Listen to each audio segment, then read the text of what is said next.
Bom, boa noite, pessoal. Mais um encontro da MB. Um livro bem escolhido, gostei bastante, me envolvi bastante e achei também muito interessante a forma narrativa, um romance em contos ou os contos que se interligam, não sei. A Vivian vai nos explicar melhor essa forma de escrita, mas que eu achei muito atraente. E me senti ali no meio da comunidade, me senti ali próxima de muitos personagens, especialmente lá o conto ou o capítulo O Menininho, assim, me rasgou o coração, foi o que eu mais sofri, mas muito bem, os personagens muito bem escritos, bem caracterizados e gostei muito. Então, acho que hoje vamos ter muito assunto. Eu preciso apresentar a Vivian, é um prazer tê-la aqui conosco. Ela já esteve várias vezes na Pamages e sempre é um encontro muito proveitoso, muito rico, com muito debate e muita profundidade. Muito obrigada pela presença, Vivian. Imagina. E eu vou apresentar a Vivian de forma formal, que é um mini currículo, porque ela é muito simples, mas só para a gente também não perder a concisão aqui no nosso encontro. A Vivi é mediadora de clubes de leitura, ministra oficinas de escrita e faz a curadoria de feiras literárias com autores brasileiros e internacionais. É poeta, Papaya na Madrugada, 2011, Dobra Editorial, e tradutora. Seus poemas, premiados no Brasil e no exterior, têm sido publicados em diversas antologias. Tem colaborado em livros e periódicos acadêmicos com ensaios sobre literatura comparada. É jurada de concursos literários, tais como Jabuti, e colunista de jornais de literatura como o Jornal Rascunho, Não é Imprensa e outros. É maratonista e avó. Então, me viu, muito obrigada. Eu vou passar para você a palavra, e aí você faz da forma como achar melhor. Não sei se vai preferir falar do autor, depois da obra, se vai fazendo uma mistura, e depois a gente passa para as palavras, eu vou para as perguntas. Em determinado momento eu vou ter que fechar minha câmera, mas a gente continua aqui nos debates e Cocusa também segue na mediação, se necessário for, tá bom, Cocusa? Tá ótimo, Denis. Eu só vou, como é o primeiro encontro da Vivian aqui, vou só, lá na Pamares, nós ficamos lá com minha conta até as 3 da manhã. Aqui a coisa é um pouquinho mais assim, organizadinha, porque todo mundo aqui trabalha de verdade. Lá todo mundo gosta de literatura e esquece dos processos. Então aqui a gente funciona assim. Começa às 7, vai até às 9, claro, pode passar um pouquinho. O palestrante tem assim de 45 minutos a 1 hora, ou seja, das 8 até umas 8h15 para ficar à vontade e tal. Se passar um pouquinho, sem problema nenhum, ninguém vai interromper. Depois a gente abre para debate e vamos falando aí até umas 9 horas, 9 e pouco, sem problema nenhum. Tá bom, Vivian? Fica à vontade, tá com a palavra. Obrigado, Dani. Vai com Deus aí. Fica- Muito bom. Bom, primeiro, obrigada pelo convite. Um grupo, já falei para vocês, um grupo culto, interessante. Já discutir livro é bom, mas discutir livro com quem gosta de ler e quem lê bastante, tem um repertório, é um aprendizado. Vocês viram que eu estou aqui com a caneta para anotar, que com certeza eu vou ouvir coisas novas. E então, muito obrigada, estou muito feliz. Eu gostaria de poder compartilhar minha tela, se vocês puderem dar essa, eu não sei quem que está no comando desse controle. Sara, você pode providenciar, Sara, por gentileza? Sim, só um minutinho. Ah, já está aqui. É, muito bom. Vocês estão vendo essa tela? Sim. Um slide? Opa, deixa eu abrir aqui só as imagens para eu ver o maior número de pessoas possível. Então, vamos lá. Bom, é só uma notinha rápida a respeito da própria imagem. Essa imagem é tirada em um kibutz. Na verdade, é uma casa mais moderna, uma casa atual. Ela, hoje em dia, elas são mais. digamos, mais sofisticadas, né? Não são muito sofisticadas, mas são mais do que eram na época que o Amos Oz está descrevendo, que era nos anos 50. Mas o padrão é mais ou menos o mesmo, sempre uma coisa assim bem rural, são ambientes bem rurais e tal. E depois lá no final vou mostrar por que que eu escolhi esta imagem em particular. Mas é uma casa assim que dá bem para imaginar, apesar de que cada um quando lê o livro imagina a sua e não precisaria de imagem nenhuma, né? Mas é um ambiente desse tipo e as casas são todas assim muito perto, né, uma da outra. É como um condomínio normal, mas é um condomínio que não é só que as casas são perto, mas também que as pessoas têm que compartilhar uma série de coisas. Já já eu entro nesse detalhe.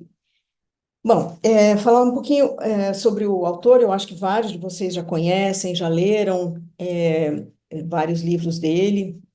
Primeiro, ele nasceu em Jerusalém, em 39, antes de Israel ser um estado oficialmente, né? Que Israel passou a ser um estado em 47, com a partilha da Palestina. Voltar rapidamente um pouquinho na história, o nome Palestina foi dado pelos romanos, né? Quando os romanos conquistaram Jerusalém, que era um reinado, já era a segunda vez que era conquistado, a primeira vez foi pelos babilônios, que teve a dispersão da Babilônia e não durou muito, e aí pouco a pouco os judeus voltaram para Jerusalém, e mil e tantos anos depois tinha o Templo de Salomão, que acabou sendo, não era mais a época de Salomão, mas era aquele templo, acabou sendo conquistado pelos romanos, e como os judeus deram muito trabalho para os romanos, teve vários grupos que montaram uma resistência. Tinha vários grupos, inclusive, que brigavam entre si, que discordavam entre si, cada um montou a sua resistência. Inclusive, Jesus, muito provavelmente, era membro de um destes grupos. A história tem com certeza, essa veracidade. E então eles ficaram muito irritados, digamos, para dizer pouco, né? Então, quando eles finalmente conseguiram conquistar, eles não só destruíram o templo, saquearam tudo que era possível, como mudaram o nome, era o reino, né, de Jerusalém, era a terra de Israel na Bíblia, né? Porque naquela época não existia estados, países, né, como a gente conhece hoje.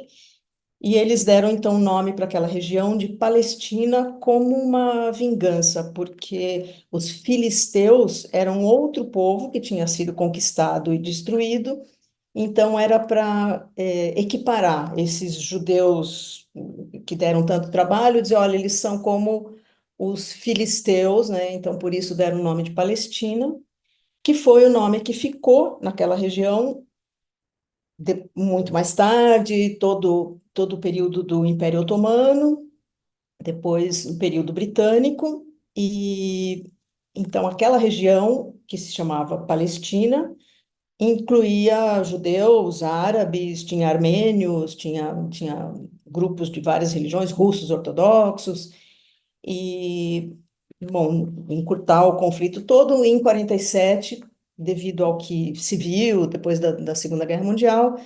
A ONU, aliás, presidida por um brasileiro, pelo Oswaldo Aranha, dividiu aquele território em dois quase iguais, baseado nas vizinhanças, né, onde estavam acumuladas as comunidades, e elas não eram divididas assim geograficamente muito bonitinho, eram tanto é, meio mosaico. Então, foi feito um mapa mais ou menos nesse mosaico, dizendo esse pedaço é para os árabes e esse pedaço é para os judeus. E os judeus aceitaram, apesar de ser, não é uma terra que tem qualquer recurso natural, nem nada disso, mas eles precisavam de um espaço onde eles saberiam que não seriam perseguidos. O problema é que os árabes não aceitaram, não é que eles não aceitaram este pedaço ou aquele pedaço, eles não aceitaram nada. Eles disseram, não, aqui não pode ter nenhum judeu, uma questão religiosa, eles consideravam que aquilo é uma terra santa para eles, apesar de que a história, digamos, deles Não está no Corão, nem está mencionado Jerusalém, mas eles têm essa ligação, e aí começaram a sequência de guerras que todo mundo conhece. E então, na verdade, então já tinha grupos de judeus, grupos de árabes, etc., antes de 47. Em 48, em decorrência dessa não aceitação pelos países árabes, começou a Guerra da Independência, que começou em 48 e durou mais ou menos um ano. Então, quando começou a Guerra da Independência, ele era um menino já, né? Tinha 8, 9 anos, eu já tinha plena consciência do que estava acontecendo. Mas ele era de família de imigrantes, quer dizer, o pai dele tinha vindo, na verdade, da Lituânia, fugindo de pogroms, de perseguição, e a mãe vinha da Polônia, como a minha família, igualmente fugindo dessas perseguições. Mas a particularidade é que a família dele, a dele e a dela, na verdade, era gente muito culta, apesar de a família dela, principalmente, bastante religiosa, mas muito culta sobre o mundo secular. E o pai dele era de uma família mais secular, mas era o tio avô do Amos Oz, ou seja, o tio do pai dele, que era ainda bastante jovem, era um estudioso de linguística já famoso na Europa, era um cara assim excepcional, que projetava uma sombra sobre o pai do Amos Oz, e o pai projetava essa frustração bastante sobre o filho. Então, essa história da família, essas origens culturais e tudo, vem por toda a literatura dele. Aos 12 anos, depois de muitas crises, depressões profundas, etc., a mãe dele, muito jovem, se suicidou. Ele era filho único. E o pai, que tinha essa frustração toda com a carreira, ele era também, na verdade, um intelectual respeitado, mas não era da magnitude desse tio, resolveu estabelecer regras bastante rígidas, né, para o filho. E o filho, dos 12 para os 13, começou uma rebeldia muito grande, não aguentou ficar com o pai, não aguentou, ficar morando em casa. E aos 14 anos, ele falou para o pai que ele ia embora e ele ia morar num kibutz. Isso foi um grande choque para a família toda deles, porque, primeiro, era uma família, do ponto de vista político, bastante conservadora. E o kibutz era um projeto socialista. Kibutz, hoje em dia, tem todos os tipos, digamos. Você tem até kibbutzim que vivem. Tem vários, aliás, que vivem, por exemplo, do turismo, então eles têm como hotéis dentro do kibbutz e tal. Mas naquela época, o projeto socialista era aquela coisa de querer ser mais real do que o rei. Então, era um socialismo levado à última letra, e o pai achava que ele não ia aguentar uma semana num ambiente daqueles. Fora isso, como era um país ainda muito novo, muito pobre, sem recursos e tal, a maioria dos kibbutzim tinham a função de defesa das fronteiras e a parte agrícola. Então, ele foi morar numa região completamente rural e tinha que trabalhar, no trabalho agrícola, como todo mundo, né? E ele sofreu bastante com isso. Ele conta isso muito bem nesse livro que eu estava falando antes, de Amor e Trevas. E assim, se você for ler só mais um livro dele, leia de Amor e Trevas, mas tem muitos outros muito bons. E, bom, e aí, neste mesmo kibbutz, aos 15 anos já ele conheceu a pessoa que viria a ser a esposa dele, com quem ele ficou até o fim da vida. E ele queria escrever, aos 21 anos ele foi frequentar a universidade, mas esse período entre os 15, ou 14 e 21, para ele conquistar essa possibilidade de ir para a universidade, ele teve que brigar muito no kibbutz, porque, assim como tem no livro, o kibbutz definia o que as pessoas, o que as pessoas precisavam fazer, qual ia ser o trabalho dela. Então, não interessava se você veio com 3 PhDs, mas está precisando alguém para catar laranja, você vai catar laranja, né? E Então, ele já desde jovem precisava tempo para escrever, já era uma briga, porque eles consideravam que isso era um privilégio, e privilégio é coisa de burguês e tal, mas ele pouco a pouco foi se provando um escritor de valor, ele conseguiu publicar uma coisa aqui, uma história ali, um conto e tal, e eles foram percebendo que ele tinha realmente talento. Então, aos 21 anos, ele foi para a Universidade Hebraica de Jerusalém, que também é uma universidade muito antiga, maravilhosa e tal, e foi completamente já direcionado para a área que ele queria, que era filosofia e literatura hebraica. Já na universidade, e pouco depois, ele começou a se interessar e se envolver na política, mas ele manteve uma postura até o final da vida, que para mim é uma dos aspectos importantes na literatura dele. Para mim, um aspecto bom, ele manteve esses dois mundos completamente separados. Então, ele era um ativista político, etc., mas ele dizia que ele tinha duas canetas, que ele tinha uma caneta azul e uma vermelha. E com a azul, ele escrevia artigos de revista, artigos para jornal, tudo que era sobre não ficção, sobre política, etc. E com a caneta vermelha, ele escrevia ficção. Então, quando ele sentava para escrever ficção, era como se fosse uma outra pessoa. E com isso, então, a literatura dele está inseparável de um panorama político, histórico, mas ela não é uma literatura que defende uma determinada linha, ela não te obriga a acreditar numa determinada linha ou concordar com ele, né? Não são panfletos. Então, com isso, ele realmente cresceu na literatura. Foi uma decisão tomada cedo, mas muito, na minha opinião, muito sábia. Bom, vocês devem saber, em Israel, por uma questão de contingência, de necessidade de defesa, todo mundo faz exército. Os homens fazem 3 anos, as mulheres fazem 2 anos e meio, mais ou menos, a não ser que elas já tenham filho, que é muito raro, que você vai para o exército aos 18 anos, e aos 18 anos é muito difícil uma pessoa que já é lá, um país muito aberto, e etc. Então, é muito difícil que uma menina de 18 já tenha filhos, mas acontece também.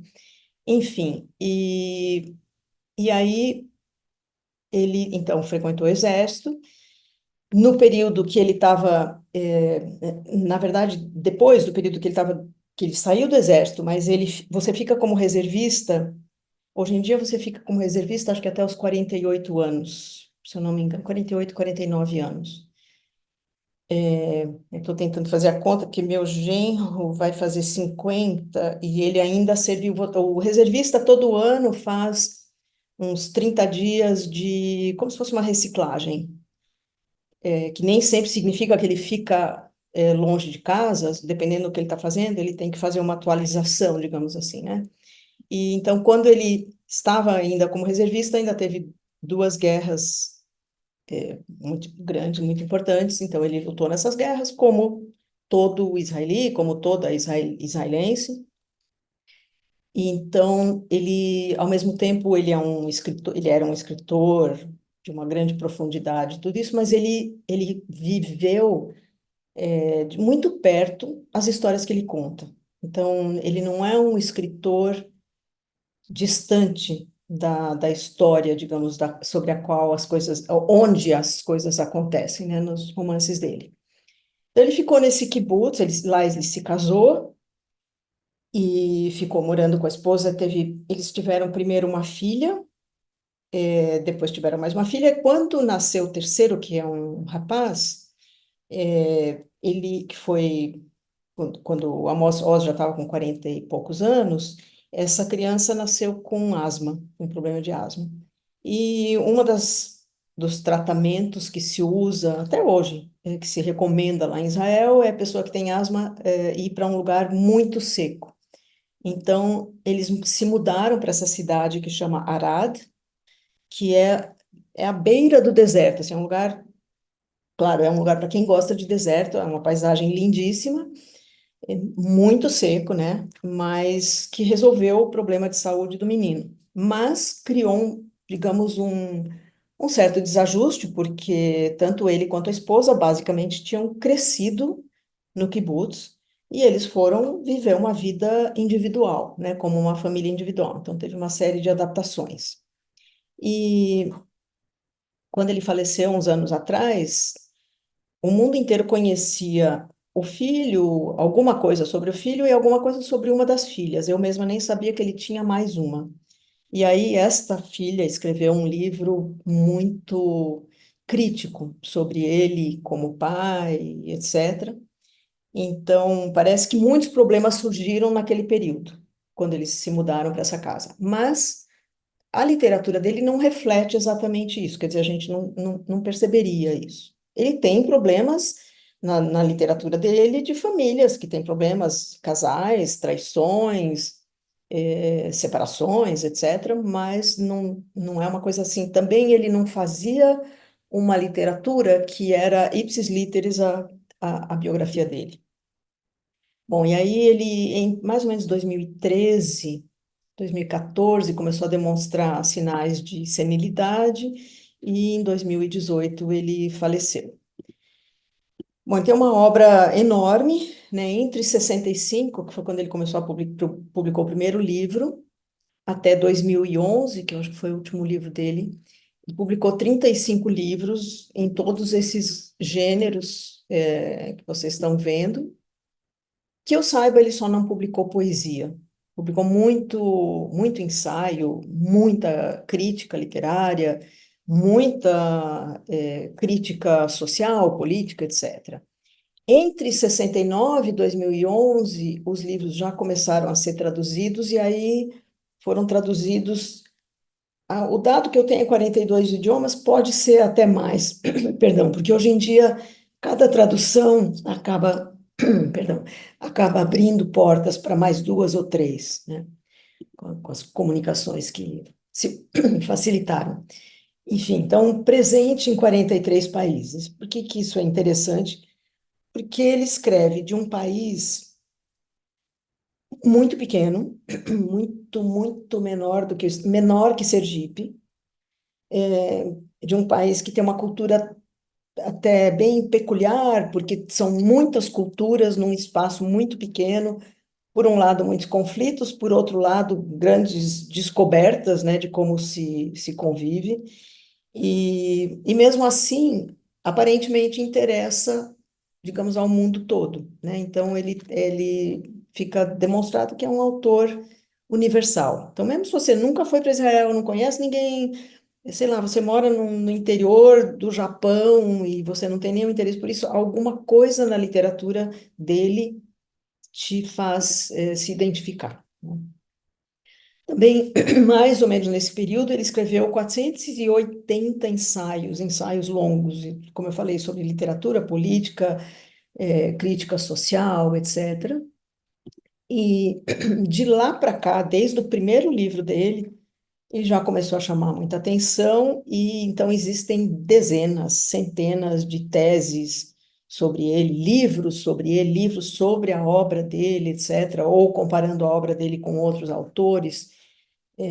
Enfim, então ele deixou uma marca muito forte, né? Ele já faleceu há todos esses anos, mas ele continua sendo muito lido. Nem vou entrar nos detalhes de todos esses prêmios, mas dá para ver aqui que são prêmio na França, esse Femina também é na França, na Alemanha, outro na Alemanha, na Catalunha, quer dizer, na Espanha, enfim. Então ele foi conquistando, digamos assim, leitores em vários continentes, inclusive.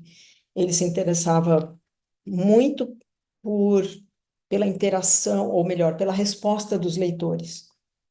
Então, e isso também ele mudou, porque no começo da carreira dele, quando ele fazia uma palestra, ele era uma pessoa bastante inacessível. E, e ele aprendeu com a vida e mudou. Eu digo isso porque meu sogro era escritor também, encontrou com ele mais de uma vez. E meu sogro mesmo dizia, ele está mudando. Ele era muito antipático, não sei o quê, ele tinha muito a dizer, mas com a experiência da vida e tal, ele foi ficando mais interessado em saber o que os leitores viam nos livros dele, e com isso também, como escritor, ele cresceu. As influências que ele se refere são, primeiro, o Chekhov, né, que é uma questão dos contos, digamos, é uma maestria de contos, né, de concisão. Esse Tchernichovsky, que não é muito conhecido aqui, se você ler de novo aquele de Amor e Trevas, ele chamava ele de tio, ele era amigo do pai, e era um super intelectual, era um médico, e ele era o médico daquele grupo, daquelas famílias. E em Israel tem várias ruas, Tchernichovsky, em diferentes cidades, e era um poeta maravilhoso. Que eu saiba, tem alguns poemas dele, vários poemas dele, traduzidos em antologias. Eu nunca vi aqui no Brasil um livro inteiro dele. Outro grande autor é o que ganhou, o único autor que a gente tem que ganhou um prêmio Nobel escrevendo em hebraico, que é o Agnon, que era um autor que veio de uma família muito religiosa, portanto, ele conhecia muito os textos religiosos, etc., mas era também uma pessoa muito antenada, então ele foi um dos primeiros a fazer essa combinação entre a cultura bíblica, litúrgica, etc., e a atualidade. Outro autor muito interessante que ele menciona é um autor pouco conhecido aqui no Brasil, um autor americano, que tem uma peculiaridade, tem várias características muito interessantes, mas ele escreveu esse livro aqui que se chama Winesburg, Ohio. Winesburg é um romance, Winesburg é uma cidadezinha, onde tudo acontece nessa cidadezinha. E o Amos Oz fala que o dia que ele leu aquele livro, ele falou, isso é como um kibutz, né? Quer dizer, é um microcosmo. Dá para você olhar todos os aspectos, muitos aspectos da natureza humana, mesmo num ambiente pequeno assim, onde as pessoas tenham múltiplas interações. E isto também se reflete em muitos livros dele. E a última influência, que é a mais, na minha opinião, mais interessante, é a questão do hebraico como língua, né? Porque tem que lembrar que o hebraico era a língua, hebraico, aramaico, é a língua dos tempos bíblicos, é a língua que era falada naquela região. Com a conquista dos romanos, então foi uma boa parte como escravos para Roma, e aí eles se dispersaram, etc. E ficou uma população muito pequena, Jerusalém foi arrasada. Ficou uma população ali muito pequena que falava hebraico e acabaram pouco a pouco adotando várias outras línguas, mas as escrituras, os textos dos judeus são muito ligados à palavra escrita e próprio livro, a Torá, né, que é o Velho Testamento, é um livro. Isso foi, na época, era uma cultura diferente, essa coisa de você ter a tua história, a tua tradição, etc., escrita, né? Na maioria das culturas, naquela época, as tradições eram passadas oralmente. E então ele era uma língua escrita e os judeus mantiveram os rituais, digamos, as rezas que eu eventualmente leia ou reze numa sinagoga, são as mesmas que se rezavam nas mesmas palavras que se usava 3.000 anos atrás. Tá tudo certo para rezas. Mas quando os judeus começaram a ter mais gente nas cidades em Israel, antes de ser um Estado, né? Antes da ONU declarar a partilha da Palestina e ser um Estado, já começou uma discussão de qual seria a língua oficial desse país. Eles já estavam lutando para ter um país, para ter a sua independência, e existia algumas possibilidades, e finalmente ganhou o hebraico. O problema era que o hebraico não era falado fazia pelo menos 2.000 anos. Ele era uma língua litúrgica, né, uma língua de textos. Então, este senhor que está bem aqui, que eu até coloquei uma placa de rua como amostra, tem muitas ruas em Israel, várias cidades têm o nome dele, chama-se Ben Yehuda. Ele era um cara assim meio doido, meio maníaco, tem umas histórias interessantes dele, mas ele resolveu que sim, como o hebraico ia ser a língua oficial, ele começou a praticar isso dentro da casa dele. Então, Ele e a mulher eram russos, e a mulher, por exemplo, quando ia eh, cantar pro nenê, etc., ela ia cantar em russo. E ele proibiu, ela tinha que cantar em hebraico, só que ela nem sabia e nem tinha canções de niná em hebraico, porque dos tempos bíblicos para 1900 não tinha chegado canção de niná, a gente nem sabe como é que era esse conceito nos tempos bíblicos. Imagina-se que as mães sempre cantaram para os filhos, né? Mas, enfim. E aí, então, ele foi, mas não foi só uma questão, assim, familiar, ele começou a estudar a língua e ver onde precisava de palavras da atualidade. Então, para levar para um extremo bem moderno, computador. A palavra computador, evidentemente, não existia na Bíblia, nem nada disso. Então, ele foi procurar palavras no hebraico que, combinadas de alguma forma, significariam computador. Hotel, táxi, eletricidade. Claro, muita coisa nem existia na época dele. Então, foi se criando um corpo de palavras para essa língua poder ser usada no dia a dia. Ela, pouco a pouco, foi se enriquecendo. E existe uma academia em Israel que, cada 2, 3 meses, publica uma lista de novas palavras. Então, quando eu comecei, a primeira vez que eu fui para Israel, em 66, eu tinha 11 anos, é, eu não sabia nada de hebraico, na verdade, sabia 2, 3 palavras, mas sabia um pouco de inglês. E primeiro todo mundo falava, todo mundo sabia falar inglês. Segundo, hotel era hotel, mesmo que você não falasse o resto da frase, né? E assim ia. Quando eu continuei a ir para Israel por vários anos, etc., a partir dos anos 80, mais ou menos, todas essas palavras já estavam sendo substituídas. Mas quem começou isso? Então, hoje em dia, por exemplo, a língua que os meus netos em Israel falam, eles quase não usam palavras estrangeiras, com exceções, né?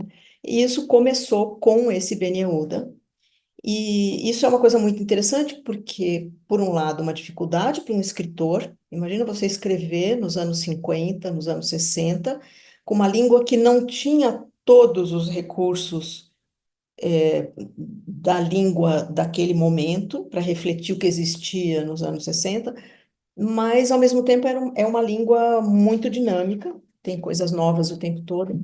Então, é uma dificuldade, é um obstáculo, mas é um desafio que dá uma riqueza muito grande. Ué, o que que tem da vida dele, na história dele, e, de alguma maneira, aparece nos livros dele? A primeira questão inescapável é a questão do suicídio da mãe. Ele tem tinha, né, umas questões com o pai, que ele culpava o pai, parte da família culpava o pai, etc. Depois aquela adolescência, aquele período curto, né, de adolescência na casa do pai, que foi um momento definidor na vida dele, que na verdade ele foi parar no kibbutz para escapar de casa. Não é que ele tinha uma vocação agrícola ou qualquer coisa desse tipo, era a possibilidade que ele tinha. Ele não podia fugir, morar na rua, então o kibbutz recebia, né?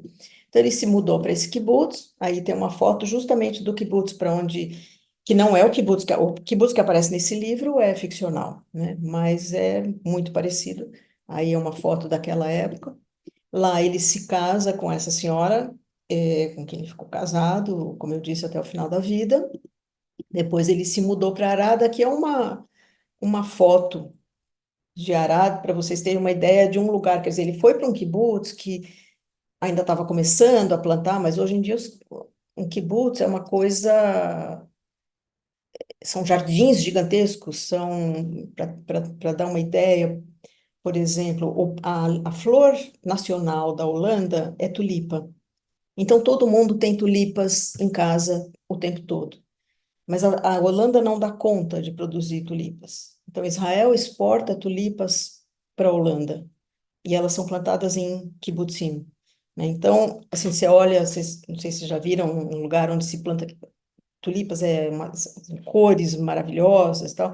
Então, hoje em dia, você não tem aquela visão de deserto que eles tinham. Agora, sim, sobre o livro, né? Primeiro desafio, né? Como ler esse livro? É um romance, São contos, mesmo que alguns personagens apareçam aqui e ali, né, repetidamente. Então, ele tem alguns traços de ambos. Primeiro, a primeira coisa muito importante é que é um ambiente onde todo mundo está incluído, né? Eu não, vocês sabem que eu não sei teoria literária, nunca estudei letras nem nada, mas uma coisa que eu aprendi ao longo dos anos é que uma das características do conto é que você tem um espaço e um tempo bem delimitados. Então, você não vai ter uma história de uma família de 4 gerações num conto, né? Dificilmente. Aqui o ambiente é bem delimitado. É o kibutz, né? É o que se passa dentro dele. Na verdade, em todos os livros dele, os ambientes são bastante delimitados. Então, aí está a experiência dele de vida que foi tão predominante, né? Mesmo quando ele tem histórias que se passam em Jerusalém, Jerusalém hoje em dia é uma cidade enorme, você tem a parte velha, a parte, né, religiosa, etc. Mas você tem uma parte moderna e tal. Mas as histórias dele que se passam em Jerusalém são sempre bairros pequenos, como se fossem vilarejos, né? Então, o mesmo padrão. O número de personagens é limitado, então isso realmente remete a conto. Então, dá até para você fazer uma lista de personagens do começo ao fim. A atmosfera é que é interessante porque ela é a mesma em todos os contos, e aí dá uma, digamos, é uma característica mais de romance, que é sempre uma questão de muita solidão, por diferentes motivos, diferentes caminhos. O que os personagens todos têm em comum é uma grande solidão. E não sei se foi o Clementin que estava falando logo agora, pouco antes, da questão dos sonhos não realizados, né? Então, isso também permeia os personagens todos, em maior e menor grau, mas todos eles, né? E uma certa melancolia, quer dizer, todo mundo tem um mundo interior maior do que a quantidade de interação que ele tem com as pessoas. A outra coisa é, aí de novo remete para conto, né? As histórias não terminam. Você poderia escrever o final para a maioria delas, né? Com exceção do Esperanto, né? Da história do Esperanto, que também, de uma certa forma, não termina, dependendo de como você interpreta a história, mas é a que tem um fechamento mais concreto, né? As outras não têm, elas têm um final aberto. O que tem de contexto histórico, né? Eu lembro que o Miyakoto uma vez falou um negócio que é verdade. Ele disse, quando um autor cresce ou escreve numa região de conflito, o mundo inteiro lê o que ele escreve à luz daquele conflito. Falou, mas isso não quer dizer que é verdade, porque o autor não está necessariamente escrevendo sobre o conflito. Ele está escrevendo sobre o ser humano, né? Mas, por outro lado, você tem regiões do mundo onde cada pedra que você pisa tem uma história, né? Então, por exemplo, em Israel, em vários lugares da Europa, se você vai construir, você vai cavar fundações e você encontrar um artefato que pode ser de valor arqueológico, você tem que chamar o Ministério da Arqueologia, eles analisam aquele objeto, procuram, veem se tem outros, e aí tem áreas que simplesmente são tombadas, e aí a pessoa fica rezando para que seja uma bobagem qualquer, que seja um caco de cerâmica qualquer que não tenha valor nenhum, porque senão ele não pode construir ali. Isso também acontece na Itália, também acontece em alguns lugares na França, né? Porque são lugares onde você tem várias camadas de história, uma depois da outra. O que são as camadas recentes, né? Não vamos voltar a 3.000 anos. Primeiro, do século XIX, no século XIX, principalmente na Rússia, existia uma política de Estado de perseguição aos judeus que moravam nas cidades pequenas. Os judeus não tinham permissão para morar nas cidades grandes, isso desde a Catarina a Grande, ela tinha enviado, todos os judeus tinham que morar numa determinada região da Rússia, que é uma região muito pobre, uma mortalidade infantil até hoje, mas era muito pior. E então esses judeus ficavam muito vulneráveis, e como os czares, repetidamente, tinham muitos problemas de administração, tinha muita revolta, muitas revoluções, a questão do bode expiatório era uma coisa muito fácil. E esses judeus, tinha outras minorias na Rússia que também eram perseguidas, mas os judeus eram um alvo fácil, né? Porque não é uma cultura que se arma, não é uma cultura que cultiva o corpo, o físico, é uma cultura do livre, então é muito fácil você atacar. Então, o resultado, você vê, por exemplo, o resultado disso em Nova York, no século XIX, chegaram, me parece, se eu bem me lembro, 1,5 milhão de judeus russos. Eu falo russos, mas estão aí incluídos ucranianos, georgianos, de muitos países. Aqui no Brasil, a família da Clarice Lispector veio exatamente por esse motivo, um pouquinho mais tarde. Não sei quantos conhecem a história dela, mas a cidade onde eles, a vila onde eles moravam, que era bem parecida com a dos meus avós, sofreu um desses pogroms, um desses ataques. A mãe dela foi atacada, estuprada horrivelmente e foi contaminada com sífilis. E, bom, e aí eles fugiram para o Brasil, foram primeiro para Recife, e aí acreditava-se naquele tempo que sífilis podia ser curada, se a mulher engravidasse, ela se curava da sífilis, que é um erro, ao contrário, ela pode inclusive contaminar o nenê. E aí, então, a Clarice foi um produto desta ideia. E a Clarice nasceu e a mãe não se curou, e a mãe acabou morrendo quando a Clarice tinha acho que 9 anos. E também a Clarice acabou carregando, digamos, essa culpa, né, o resto da vida. Então, esta ideia de você tem que fugir porque não tem como se defender e não tem quem te defenda, acabou mandando muitos judeus para Israel, ainda que ali não era ainda um Estado, não tinha uma estrutura que os defendesse, etc. E, claro, não precisa entrar toda a história da Segunda Guerra, né, toda a perseguição da Segunda Guerra, que muitos acabaram indo para lá também. Chegando lá, como eu disse, não tinha uma estrutura de Estado, era um momento onde quem mandava naquela região eram os britânicos, e eles não tinham nenhum interesse em dar autonomia nem para os árabes, nem para os judeus.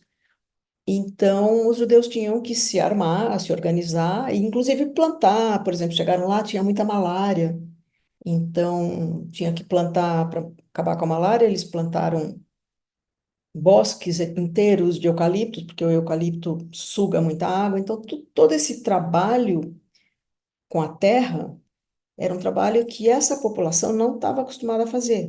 Por exemplo, meus avós, meu avô eram comerciantes mal e mal, tinha terminado, sei lá, a quarta série da escola, alguma coisa assim. Então, se ele fosse para um lugar de agricultura, uma região rural, ele ia ter que aprender tudo daquilo, ele não sabia nada daquilo. Então, eles foram para lá para você colocar um número de pessoas numa rotina rural produtiva que faça realmente diferença, tinha que ter uma disciplina muito grande. Então, isso explica a disciplina que a gente vê nesse kibutz que ele descreve, que causa bastante conflito. Além do mais, bom, aqui está o mapa que eu tinha falado antes, né, da partilha da Palestina, da sequência de guerras, né, então aqui era o mapa que a ONU desenhou, não completo, não era arbitrário, não era uma coisa inventada, e esse é o mapa, mais ou menos o mapa atual. Então está bem perto do que era a partilha. O problema é que os árabes continuam não aceitando quando você ouve do rio ao mar, né? O que está se falando é expulsar todo mundo que mora entre o Rio Jordão e o mar, jogar no mar, né? Então você está dizendo que não tem Israel. Então essa é a razão de tudo que a gente está, inclusive, vivendo até hoje. Mas o detalhe é que naquele período de formação dos kibbutzim é que as pessoas que formaram tinham uma formação muito forte socialista. Eles vieram da Rússia, uma boa parte deles vieram da Rússia, já com uma ideia de montar essas utopias, essas micro-utopias, e muito rígidos. Então, por exemplo, um dos projetos que não deu certo de jeito nenhum, que parecia maravilhoso para eles, era colocar todas as crianças numa casa e os pais em outra. E as crianças viam os pais na hora da refeição e tal, mas o resto do tempo as crianças dormiam, moravam e tal nessa casa separada, cresciam junto e tal. Isso tem algumas vantagens, mas isso cria enormes problemas, né? As questões da afetividade, da união da família, acaba com a unidade da família, que era parte deste projeto socialista. Então, hoje em dia, se você for para Israel, você vai para um kibbutz, você vai encontrar uma situação completamente diferente. Mas naquele momento, eu lembro até de ter, mesmo mais tarde, nos anos 60, ter visitado. Na minha família tem gente de todo o espectro político, da extrema esquerda à extrema direita e tudo no meio disso, né? E todos discutem, discutem, discutem e acabam, né, se entendendo de alguma maneira. Então, tinha a família que morava em kibbutz e a gente falava assim, a gente estava, sei lá, em Tel Aviv, falava, vocês podem vir para Tel Aviv para encontrar gente aqui, não sei o quê. Aí esse meu tio falava, não sei, porque eu não sei se eu vou ter o carro, porque o kibbutz tinha um carro. Ele falava, não sei se este fim de semana eu posso usar o carro, ou se tem porque tinha uma lista, né, de espera de pessoas que queriam carro. Então, esse tipo de você se sujeitar a esse tipo de disciplina, cria alguns dos problemas que a gente vê no livro. Fora isso, as ambições, vocações individuais, né? Que não tinha espaço nesta regra, comunitária estrita, não adiantava você dizer eu quero ir para a universidade estudar medicina. O problema é seu.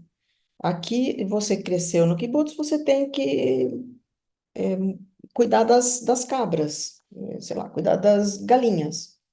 E, enfim. Então, o que ia além, mas as pessoas não tinham dinheiro próprio, né, morando no kibbutz. Então, elas não tinham como dizer, mas eu vou de qualquer jeito. Seria uma ruptura, né? Então, isso permeia o livro todo. Então, há uma coisa muito importante que a gente muitas vezes não sabe, mas não sabe não é por acaso, não sabe porque realmente não foi divulgado. Nunca a população dos kibbutzim, kibbutzim é plural de kibbutz, né? Nunca passou de 5% da população. Hoje em dia ela é cerca de 3% da população. Então, por que que a gente tinha ideia, né, muita gente fora de Israel, pensava como um grande kibbutz, né? Nossa, é uma grande fazenda coletiva. Porque o Ben Gurion, em particular, tinha interesse em projetar esta imagem, porque o judeu que crescia no kibbutz ia ser um judeu que ia saber usar uma arma, que ia saber se defender, que não ia mais ser torturado, massacrado. Então, era uma maneira de dizer: nós não estamos aqui esperando acontecer outro holocausto. Nós somos diferentes. E, claro, eles eram realmente diferentes, mas, de novo, para um menino, como o nosso personagem, aquele menininho, que nasce num ambiente desses, onde você tem que ter essas características de força, homem e mulher. Realmente, Israel é um dos lugares onde a igualdade de gênero é mais antiga, digamos, com relação à idade do país, né? Então, é uma pressão muito grande, porque nem todo mundo nasceu com essa constituição, né? Então, de novo, isso aparece no livro. Então, aqui tem um exemplo, né, de uma professora com as crianças pequenas. A gente fala, mas escola, né, também pode ser uma creche, fica na creche durante o dia. Mas, na verdade, se você olhar essa outra foto aqui, você tem jovens, adultos almoçando juntos, e também dá uma impressão que eles convivem mais de perto, mas, na verdade, eram muito separados. E isso causou pouco a pouco, muita gente saiu do kibbutz e os kibbutzim tiveram que se reinventar, dizendo, não, não, esse negócio, esse projeto de separar as crianças, de obrigar as pessoas a seguir carreiras determinadas, não está dando certo. O Amos Oz, eu digo aí que ele nunca saiu do kibbutz, ele saiu. Quando nasceu aquele filho que tinha problema de asma, ele saiu, ele já estava com 40 e tantos anos. Mas é o que a gente fala aqui, né? O kibbutz nunca saiu dele.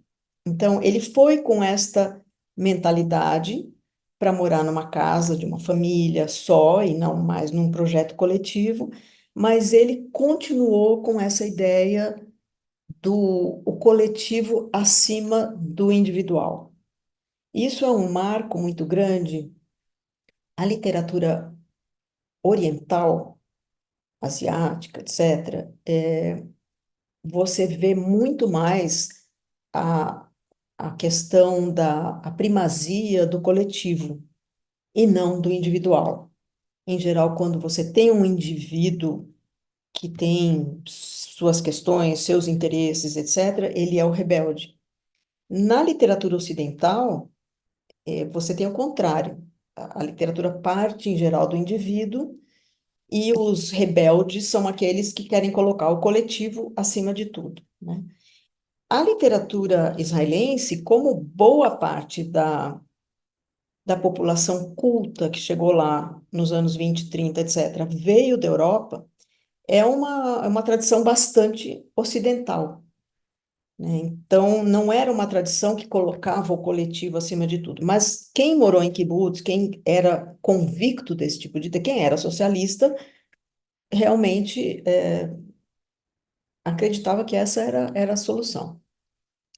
Então, quais são os problemas, né? Os problemas que aparecem no livro todo. Primeiro, a questão da individualidade, né? As pessoas são indivíduos, mesmo quando elas estão num coletivo. A inquietude que é natural, primeiro, de certas idades, segundo, certas circunstâncias, né? Um casamento, por exemplo, ele começa com muita frequência, ele começa em perfeita harmonia. Mas as pessoas mudam e elas não necessariamente mudam nos mesmos comprimentos de onda. Então começa a inquietude que hoje em dia resulta em, vocês sabem disso muito melhor do que eu, né? Num número muito, muito grande de casamentos desfeitos. Antigamente não se desfaziam os casamentos, mas a inquietude existia, né? Não quer dizer que as pessoas não se divorciavam, não quer dizer que não existia. E a questão dos sonhos, né? Fulano quer ser um pintor, mas ele trabalha o dia inteiro cuidando dos tomates. Na hora que ele iria escrever, ele está morto de cansado, ele não escreve, né? Então, o Amos Oz é um bom exemplo disso. Quando ele viu que ele realmente queria escrever, ele precisou brigar para ter um horário, porque para eles, o que ele estava fazendo era pura preguiça. Ah, ele não quer fazer o trabalho duro, né? Como questão de universalidade, né? Por que que ele escolhe escrever do kibbutz ou quando ele escreve uma cidade pequena? É uma, essa é uma frase dele, né? Que o kibbutz era uma última universidade da natureza humana, que você coloca um número de pessoas num lugar limitado, interagindo o tempo todo mundo sabe da vida de todo mundo, e isso tem vantagens e desvantagens. Então, primeiro, o fato de estar isolado para algumas pessoas é ótimo. Então, nós temos aqui personagens que estão muito felizes, vivendo sua vidinha isolada, cultivando planta, não querem saber, eles só querem saber do mundo exterior através das notícias do jornal. E, ao mesmo tempo, você tem outros personagens que querem ir para a universidade, querem sair. A questão do não, ninguém é estranho para ninguém. De novo, vantagens e desvantagens. Porque a gente se comporta de uma maneira um pouco diferente com um estranho. Não um estranho total que você encontra na rua, mas você conhece uma pessoa nova, você, com muita frequência, tenta mostrar a sua melhor versão. Não quer dizer que você está mentindo para a pessoa, mas você, por exemplo, você vai para um emprego novo, ou começa a fazer um esporte novo e você começa a conhecer gente, você realmente, digamos, capricha, né, naquela imagem que você vai projetar, mais ou menos conscientemente, mas isso acontece. Quando não tem novidade nenhuma, as pessoas perdem a censura. As pessoas não têm aquela pressão de manter uma impressão, porque as pessoas estão tão perto. Então, muitos dos atritos que a gente vê nesse livro são pessoas que se abrem para o outro, isso nem sempre é bom, né? Eu acho que era o Sartre que falava que se a gente ouvisse os pensamentos de todo mundo, ninguém era amigo de ninguém, né? E é uma realidade. Então, num ambiente desse, onde você encontra o cara todo dia, todo dia, todo dia, você acaba falando coisas para ele que você não falaria se você só tivesse que encontrar com ele 4 horas por dia no seu trabalho, né? Então, aqui uma as fotos que você vê daquela época, dos kibbutzim, tá todo mundo sorrindo. Parece o Facebook, tá todo mundo feliz. Mas isso era parte de um projeto. Em parte era, digamos, planejado, em parte era uma coisa inconsciente das pessoas mesmo. Eles queriam que desse certo. Eles acreditavam realmente, né? Aqui é uma foto do casamento do Amos Oz, né? Então, você vê que, por um lado, você tem uma paixão que era muito individual, porque ele se casou e ficou com essa pessoa até o fim da vida, então era uma paixão verdadeira, uma coisa muito profunda, mas uma paixão que, com certeza, sofreu algumas das pressões que a gente vê nos personagens, né? E aí essa frase que está aí é do Amos Oz, né? O socialismo não levou em conta a natureza humana, a múltipla diversidade da natureza humana. O livro é uma sequência, a meu ver, de perdas, né? É um livro triste nesse sentido, porque você tem, por exemplo, a Osnat e a Ariela com esse homem que é um babaca, né? E tem um erotismo, tem um adultério, mas no fim das contas elas duas é que acabam se apoiando. Você tem a questão, como a Daniela falou, que é muito triste a história da Leia com o filhinho, né? Que, ele é um fraco, para de brincar com esse pato e vai fazer coisas de menino, né? Isso aí é como brincar de boneca. E, enfim, então a gente vai. A questão da. Só um segundinho. Ai, meu Deus. A questão da liberdade no amor, que também surge. É, meu Deus, as pessoas ficam me ligando, eu deixei no mudo, mas o telefone toca do mesmo jeito. É, essa história desse Moshe Yashar, depois eu queria, se der tempo, a gente entra um pouquinho. Eu selecionei algumas para a gente entrar um pouquinho mais em detalhe, mas é uma questão de um rapaz que ele é diferente dos outros, ele é diferente por determinados motivos. E ele mesmo, naquele ambiente tão fechado, tão restrito, todo mundo convive com todo mundo o tempo todo, ele fica mal, oh, perdão, ele fica, ele é meio discriminado, né? A questão da paternidade e, assim, também um dos mais tristes é esse último, que é o Esperanto, né? A questão do Esperanto como uma esperança, né, das pessoas todas. Aliás, é o primeiro que eu coloquei aqui. Não sei quantos sabem, né, que o Esperanto realmente é uma língua que foi criada, aliás, por um polonês que por acaso era judeu, que tinha esse sonho de criar uma língua que unisse todos os povos, né? Então se você entrar, procurar na internet, você vai ver que tem muitos desses cartazes das pessoas todas unidas ao redor do Esperanto. Se olhar eu sei que está pequenininho, mas dá para ver aqui pessoas de etnias diferentes, vestidas diferentes, todas se dirigindo a um mesmo lugar, né, um mesmo objetivo, que seria a paz, através dessa língua, né? E aí, esse, como eu falei, é um que tem um fechamento, porque eles falam, ele termina, tem essa frase, né? Ele era um intelectual e um homem que acreditava na importância de trabalho físico, um homem de princípios. No kibbutz, acreditar na importância do trabalho físico era um valor, né? Você era valorizado pelo trabalho físico, mas ele era um intelectual. Então, a expectativa era que o intelectual desprezasse o trabalho físico. E então, ele mesmo sendo um intelectual, eles consideram o valor dele. Mas o que ele realmente queria era que as pessoas aprendessem Esperanto, que não é nem exatamente uma questão intelectual, é uma questão filosófica, de todo mundo se colocar no mesmo idioma. Então, vamos nos entender, né? A mensagem está muito aqui.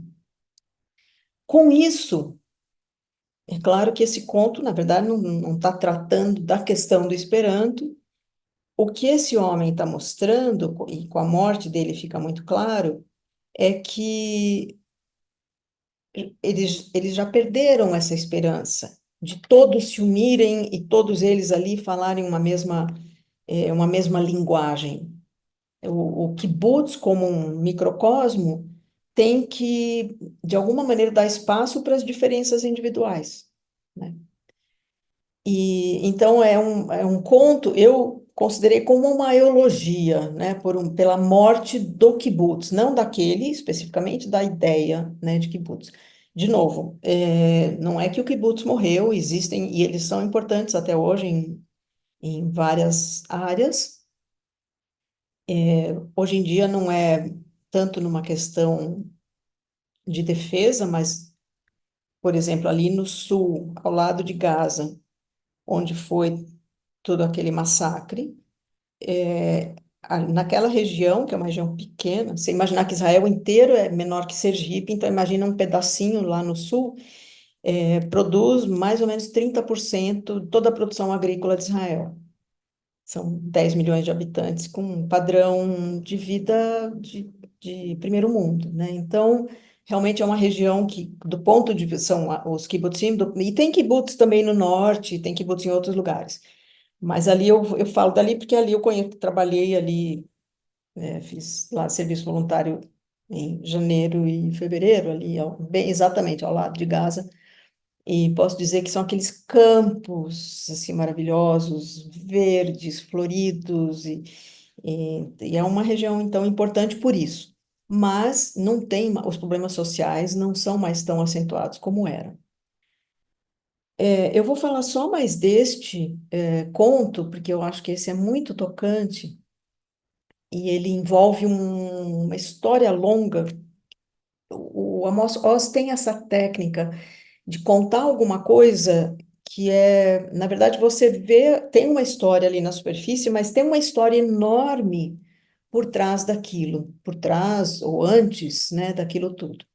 Então, o que que é essa história do pai? Você tem esse rapaz, que é o Moshe Yashar, que a mãe morreu, o pai não tem como cuidar dele, são vários filhos, e eles são judeus, se eu não me engano, eles são egípcios, eles são judeus egípcios, eu já não me lembro, ou marroquinos, já não tenho certeza. E, e então eles são mandados, cada filho é mandado para um kibbutz, como se fosse, digamos, uma maneira de cuidar deles, né? Como se fosse, não, é uma maneira de cuidar, de educar e tal. E ele vai. Só que ele é diferente dos outros, a maioria naquele kibbutz é descendente de judeus europeus, né? Então, como é que é essa história? Vamos só, né, sempre tem que marcar um ponto onde você vai começar, porque a história, a gente não sabe onde a história começa, né? Então, para começar em 1492, onde os judeus foram expulsos da Espanha e eles foram aos milhares para Portugal. Um ano depois, até então, eles foram para Portugal e receberam, digamos, liberdade, pelo menos liberdade parcial religiosa. Um ano depois, o rei resolveu que ele queria que a filha se casasse com um príncipe católico e a exigência dos espanhóis era que que não houvesse judeus em Portugal, que ou eles se convertessem ou fossem mortos. E foi o que aconteceu. Então, também por isso vieram centenas de milhares de judeus, então portugueses, para o Brasil, né? Mas muitos deles se espalharam por outros países, pela Turquia, o que são hoje países árabes, na época não eram estruturas de países, né? Mas era toda a Península Árabe, e também para o norte da Europa. E dependendo de onde eles foram, eles assumiram as vestes, as comidas, os idiomas, né? Então, os que foram principalmente para Turquia, para Grécia, passaram a ser chamados de sefaraditas ou sefaradi, porque em hebraico sefarad é Espanha, né? E o idioma principal deles é o ladino, é falado até hoje. É um ladino, para nós, o ladino é até mais fácil de entender do que o espanhol, porque, na verdade, ele é uma mistura. O espanhol e o português se separaram relativamente há pouco tempo, né? Poucos séculos. E o ladino está mais perto de antes da separação do que o português e o espanhol. Então, para nós é muito fácil realmente entender. Mas, então, eles mantiveram essa língua, então, depois foram, sei lá, foram para a Turquia. Passaram a ser perseguidos na Turquia, foram para outro lugar, mas levaram para outro lugar o ladino. Foram para a Grécia, foram perseguidos, por exemplo, em Rhodes, foram morar na França, mas esses judeus que vieram de Rhodes, que na verdade eram descendentes dos espanhóis, continuaram falando ladino. Os judeus que acabaram no norte da Europa, logo cedo foram sendo isolados em guetos, ou obrigados a ficar em guetos, ou eles mesmos se isolavam por uma questão de defesa. E eles passaram a ser chamados de Ashkenazi, porque em hebraico, Ashkenaz é Alemanha. Então, eles eram considerados todos os alemães, que nem aqui no Brasil, né? Você é loiro, você é alemão, né? Era mais ou menos isso. E a língua que eles falavam que ainda se fala, mas se fala pouco, é o Yiddish, que na verdade é um alemão arcaico, né? Um alemão que se manteve e que também tem influências de outras línguas. Então, que você tem que você tem hoje em Israel? Uma diversidade inacreditável. Você tem, claro, os judeus Ashkenazis, Sefaradi, eu coloquei Italki, os judeus da Itália. Os judeus da Itália não são nem Sefaradi nem Ashkenazi, eles têm toda uma história separada. Mizrahi são os judeus do Egito, do Iraque, também eles têm outras línguas e várias, né, várias línguas. Eles foram expulsos, todos os judeus foram expulsos dos países árabes a partir do momento da partilha da Palestina. Alguns logo, outros um pouco depois, mais ou menos 1 milhão de judeus expulsos do Marrocos, do Iraque, do Egito, etc. Muitos deles vieram para o Brasil, como o Brasil sempre recebe bem, foram muito bem recebidos, então talvez alguns de vocês conheçam. Mas você tem também em Israel judeus chineses, que são fisicamente chineses, porque os judeus estiveram muito tempo na China por causa de um dos exílios, e também você tem os etíopes e sudaneses, que são judeus negros. As pessoas falam, mas se ele é negro, como ele é judeu? Tem um número muito grande, porque a provável origem é quando a rainha do Sabá veio para Jerusalém, conheceu Salomão, etc., ela se encantou com aquela cultura, e quando ela voltou para a Etiópia, ela se converteu ao judaísmo, então todos os súditos se converteram ao judaísmo. Então, todos os descendentes deles são judeus, e eles são perseguidos na Etiópia, no Sudão, etc. Então, hoje em dia você tem centenas de milhares de judeus etíopes muito bem adaptados em Israel, vivendo em todas as áreas do conhecimento, enfim. Então, qual é o papel desse conto, desse moço? Aí a história ainda está se passando no momento onde a diversidade não era tão grande. Aliás, eu nem coloquei nessa lista aqui embaixo os judeus russos, né? Toda a questão da União Soviética, quando finalmente a União Soviética permitiu que saíssem, saiu mais ou menos 1,5 milhão de judeus de toda a União Soviética para Israel. Então a gente brinca que a segunda língua mais falada em Israel é o hebraico, porque a primeira é o russo. Não é bem assim, mas é bastante, assim, tem muitos russos. Num país de 10 milhões, tem 1,5 milhão de russos. E o que que acontece com esse rapaz? Naquele momento não tinha ainda russos, não tinha não tinha os judeus da África, mas você tinha principalmente Ashkenazi e Sefaradi. E os Ashkenazi estavam nas situações dominantes de governo, nas posições acadêmicas, etc. Então, eles tinham um complexo de superioridade em relação aos judeus Sefaradi, que se refletia, claro, quanto mais culta a pessoa, menos preconceito, mas quando não era muito culta, não tinha muita dificuldade em esconder isso. Então, esse rapaz é bastante discriminado, porque ele se veste diferente, ele fala diferente, ele teve uma educação muito conservadora, ele não teve essa educação de igualdade de gêneros, por exemplo. Ele fala que ele ficava maravilhado com as meninas, quando os outros tratavam as meninas como iguais, né? Vamos, sei lá, vamos agora levantar essa cerca, todo mundo, menina, menina. E ele tem uma educação que não é assim, porque ele vem realmente de uma educação onde não existe igualdade de gêneros. Na verdade, não existe, nessa cultura não existe até hoje. Então, por outro lado, o que eu gosto muito no Amos Oz é que ele mostra que, mesmo vindo de uma cultura muito diferente, esse rapaz tem valores pessoais, valores morais muito fortes. Ele vai viajar, ele se coloca numa situação de conflito e tudo para ir visitar um pai que nem o reconhece. Quer dizer, você poderia dizer que adianta eu ir visitar, ele não me conhece e tal.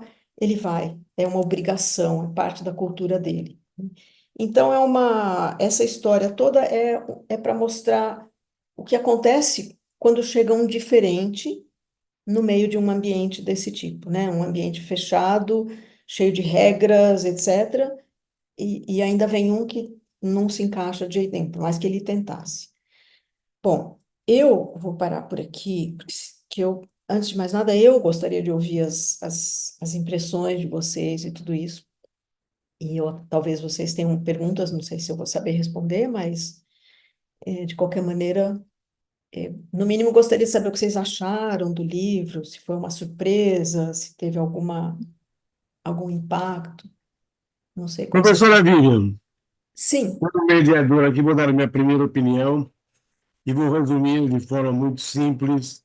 Foi um banho de cultura que está todo mundo aqui molhado da cabeça aos pés. Vou falar uma coisa, nós somos assim, somos um grupo privilegiados em ter uma palestra tão bonita, não só pelo momento que estamos vivendo já, desde o 7 de outubro do ano passado, esse momento bem enfático entre Israel, Hamas, Hezbollah, né? Então, agora, ontem teve a notícia aí o novo líder do Hezbollah, aí parece que eu estou até me tornando um judeu, porque o que eu pensei, o líder, o comandante falou assim, não vai durar muito, foi exatamente o que eu pensei, falou assim, já, já, esse aí já era, certo? E vamos ver quem será o próximo sucessor. Mas foi uma maravilha, olha, é assim, muito legal, sabe? Gostei muito. Eu fiz um monte de anotações. Eu tenho mania de fazer anotação dos livros que eu faço, mas eu não vou falar muito para os colegas poderem se manifestar depois do manifesto. Eu não sei se perdi, mas eu queria saber exatamente, se a senhora falou, me desculpa e repetir novamente. Qual o significado em hebraico da palavra kibbutz? Primeiro. Aí, segunda coisa, do livro, assim, o que me assim, chocou muito no momento foi logo no começo quando foram, eles estavam discutindo ali, teve como foi a formação no kibbutz, que só tinha um lugarzinho lá, que era alvenaria, o resto era acampamento, e ali ficavam as crianças. E aí, quem que ia tomar conta das crianças? E aí começaram a discutir se seriam os pais ou não para o rodízio. E aí veio uma discussão filosófica para saber o seguinte: as crianças, afinal, eram dos pais ou as crianças eram do kibbutz? E acabou prevalecendo a segunda tese de que as crianças não eram dos pais, as crianças também tinham sido socializadas. Continuando ainda.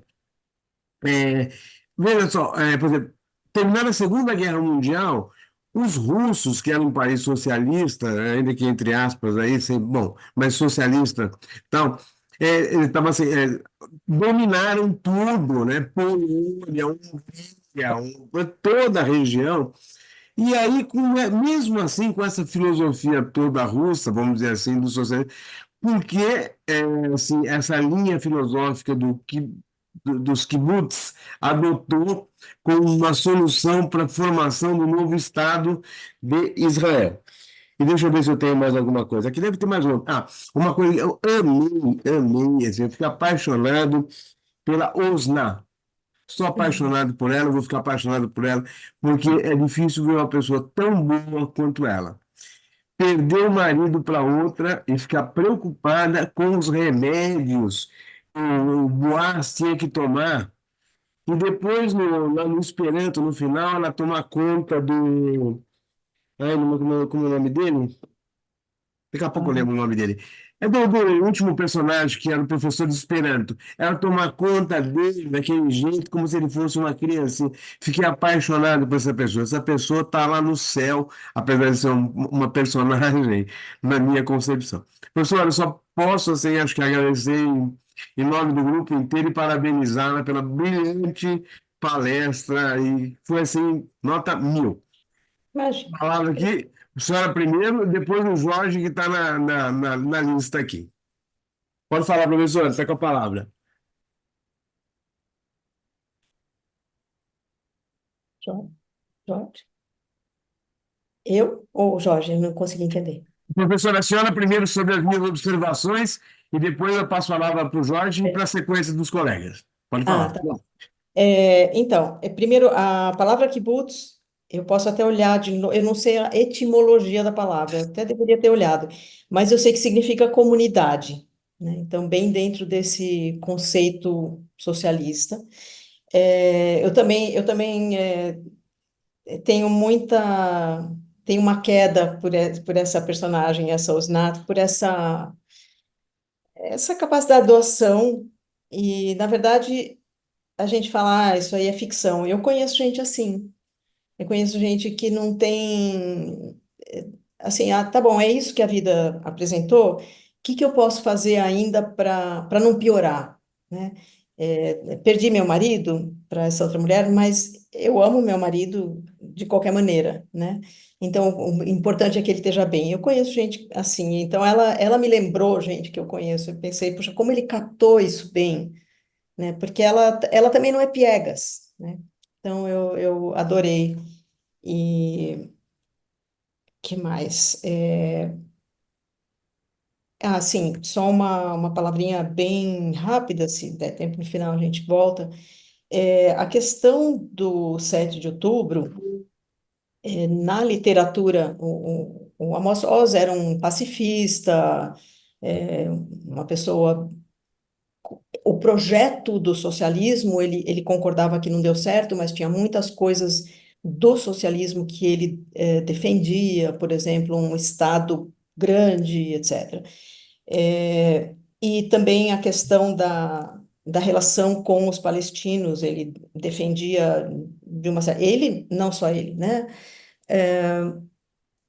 Ele faleceu, então não sei o que ele diria hoje, mas o que a gente diz existe uma história até 7 de outubro e outra história a partir de 8 de outubro. Então, seria muito interessante poder ouvi-lo. Eu tenho ouvido o que outros pacifistas têm dito, seria interessante ouvi-lo. Mas Se a gente tiver tempo no final, a gente volta para isso, porque possivelmente isso teria uma implicação, e terá com certeza uma implicação, na literatura israelense, né? Ela vai, com certeza, ela vai refletir esse momento. É uma ruptura, né? Existia uma ideia e, infelizmente, estávamos errados. Eu sou uma das que confesso que estava completamente errado no meu conceito. E então, se eu fosse uma grande escritora israelense, a minha literatura ia refletir essa mudança. Então, a dele também iria. Mas vamos lá, vamos, né? Não quero atropelar vocês, e também é uma questão que são tudo hipóteses, né? É Muito isso. obrigado, professora. Meu amigo Jorge Frias, está com a palavra. Obrigado. Boa noite, professora. Boa noite, colegas. E eu faço minhas palavras do nosso amigo aí que elogiou a sua palestra, a sua manifestação, demonstração de cultura, e também gostei muito, aprendi muito com aquilo que a senhora falou hoje. Eu teria duas perguntas para fazer. Eh, Antes, diria que gostei muito do livro também. Também fiquei nessa dúvida que a colega manifestou anteriormente, se era um conto, vários contos reunidos ou um romance, mas a professora conseguiu explicar isso muito bem. A minha pergunta é o seguinte: o que, que é exatamente Chaveirim que apareceu na página 8 pelo menos dessa edição que eu tenho, não sei se é de todo mundo é essa, mas não consegui entender, procurei na internet, procurei em vários lugares, não achei. E a segunda pergunta que eu faria era se esse Martim, que era quem o,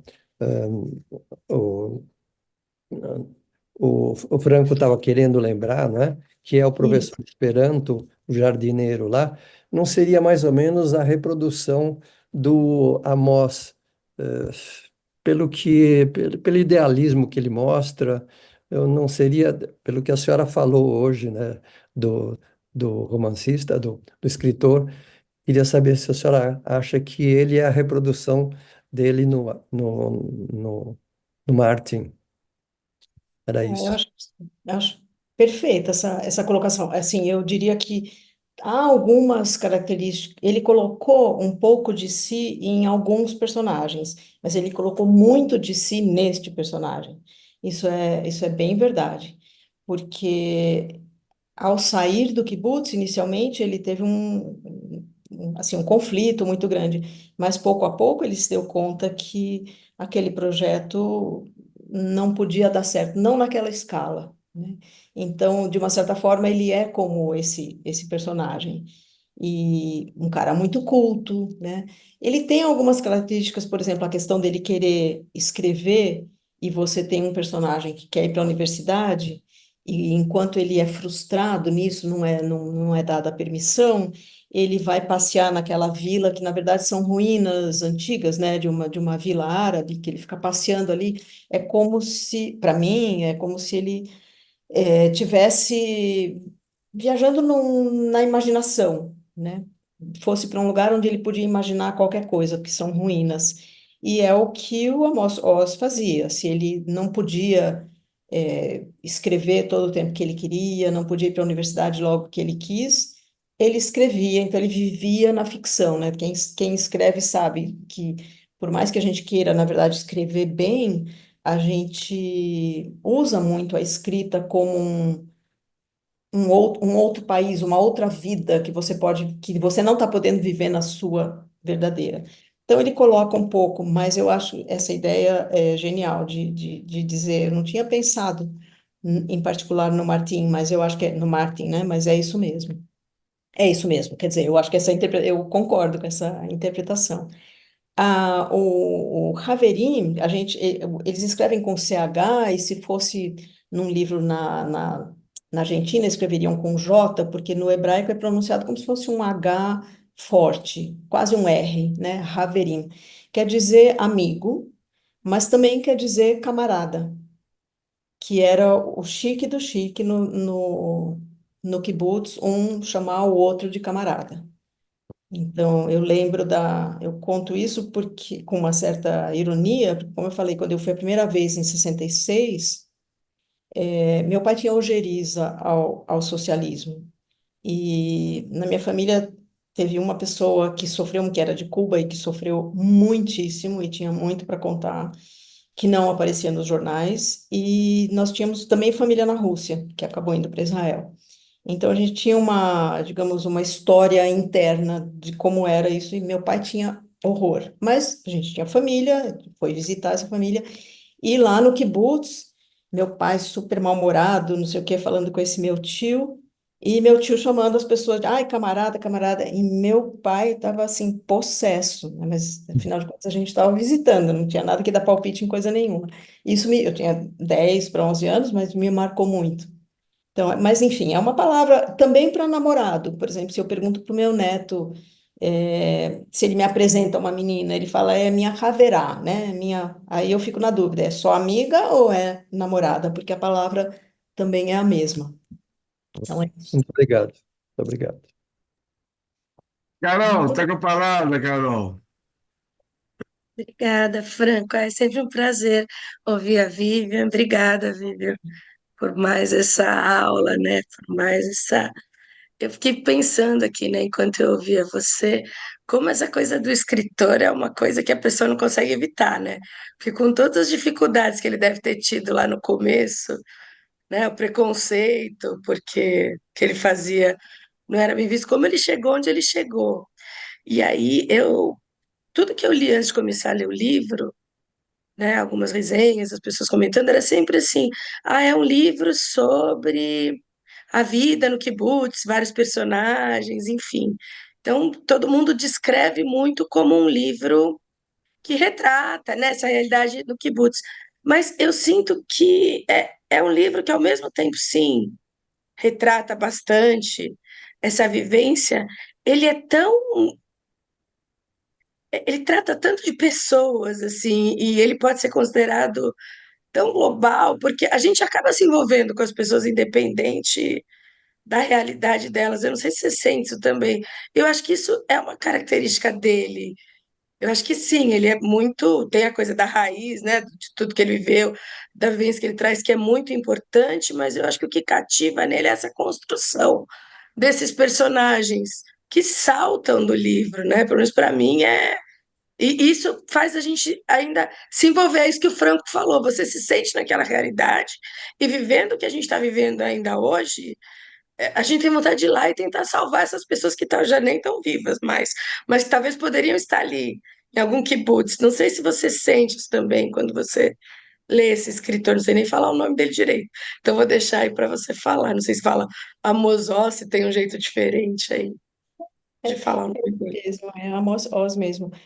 Na verdade, vocês, de novo, né, estou me repetindo, aquele livro de Amor e Trevas, vocês vão ver que o nome dele não era esse, né? O sobrenome da família é Klausner, que era essa família muito conhecida nas letras e tal.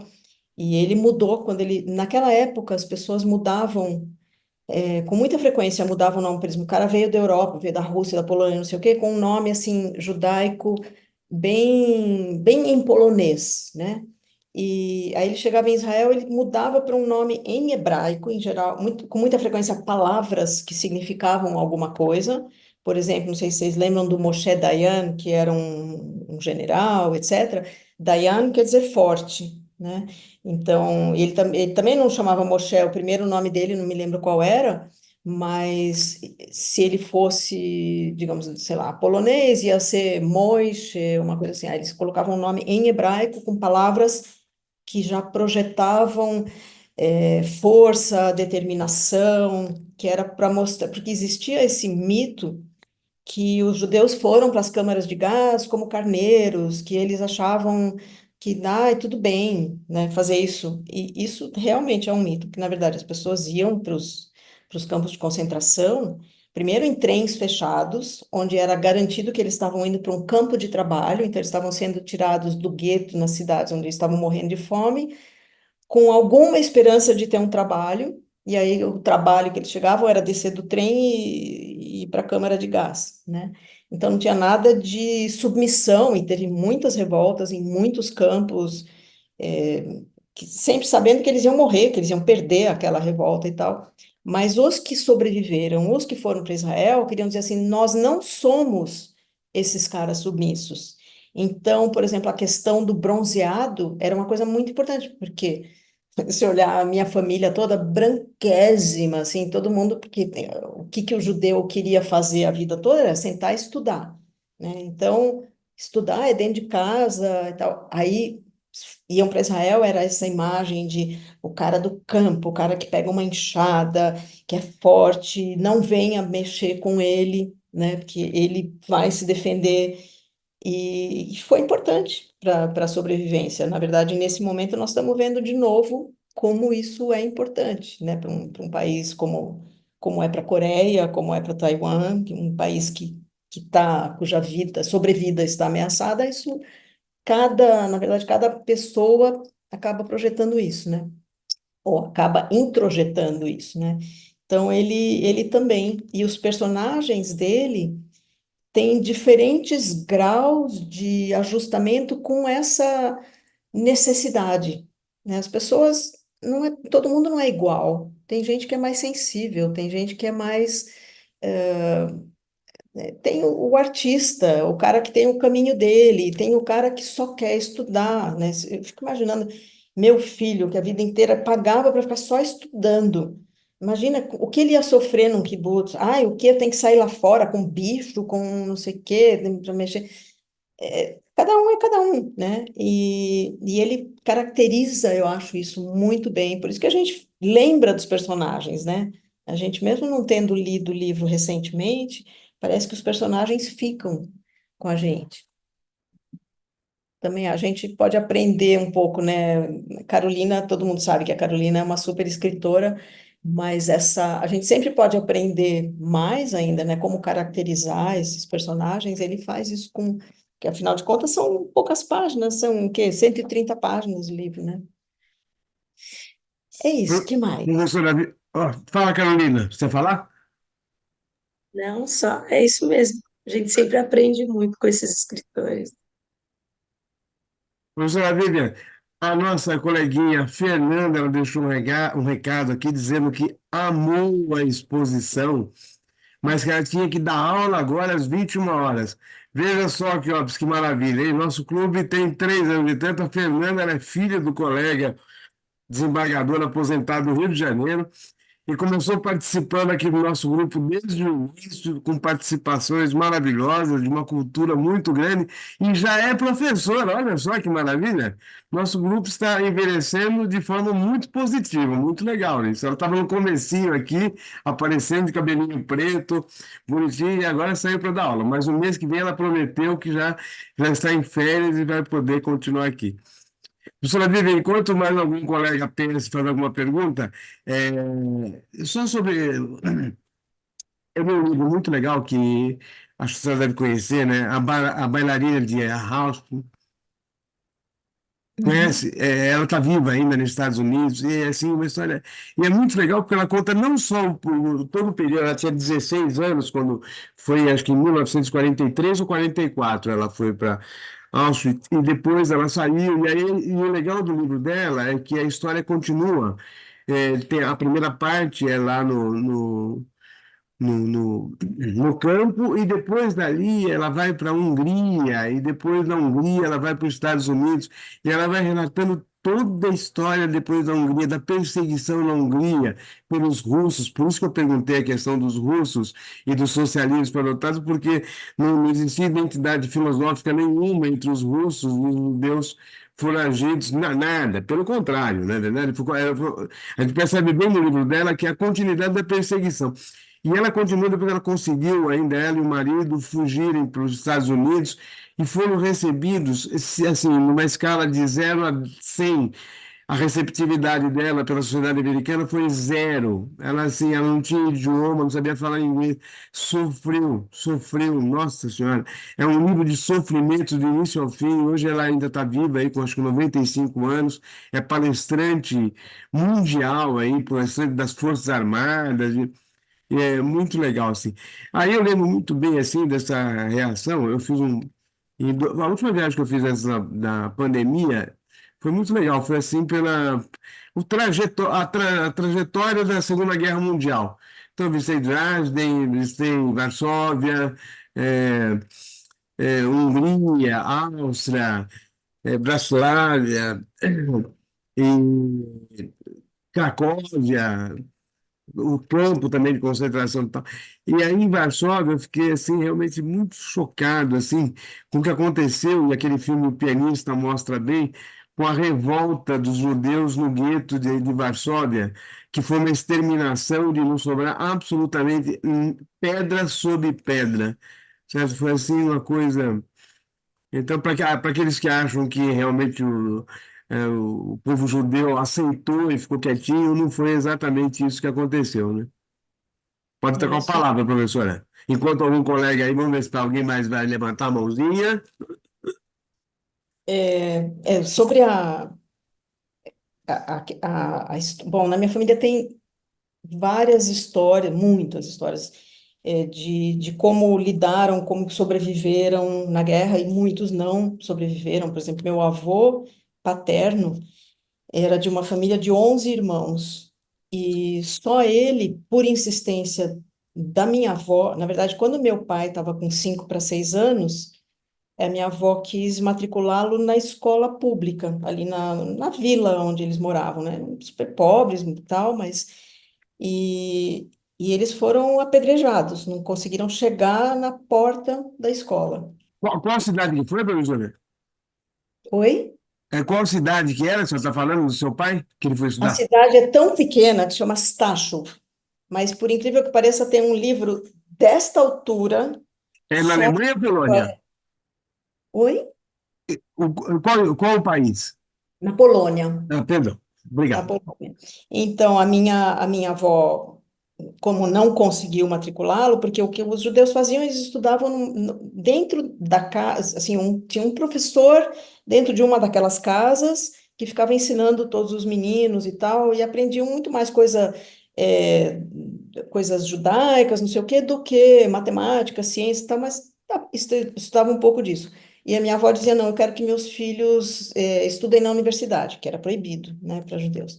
Mas ela quis, então, começar. Ela teimou que ela ia colocar meu pai na escola pública e não pôde chegar nem na porta da escola. Ela voltou para casa e falou para meu avô, nós vamos embora. Isso era 1920. E meu avô falou, não, imagina, meu avô era aquela pessoa boazinha, acomodada. Ele falou, não, tá tudo certo, não acontece nada, nós vamos ficar aqui, não sei o quê. Ela falou, nós vamos embora.